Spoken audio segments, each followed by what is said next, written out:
মানুষ সবচেয়ে বেশি অসহায় হয় কথার অভাবে। একটা সময় আসে যখন চারপাশে শত মানুষ থাকলেও একজনও থাকে না যার সাথে মন খুলে সব বলা যায়। তখন চারদিক ঢেকে যায় নিস্তব্ধতায়, হাসির আড়ালে জমে ওঠে একাকী শূন্যতা।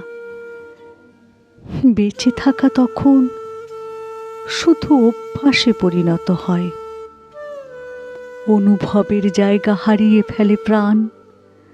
মানুষের জীবনের সবচেয়ে বড় অর্জন যদি কিছু হয়, তা হল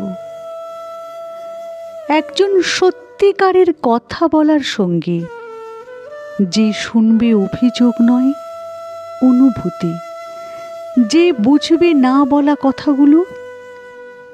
যার জীবনে এমন একজন মানুষ থাকে, তার দুঃখ কষ্ট অনেকটাই হারিয়ে যায়।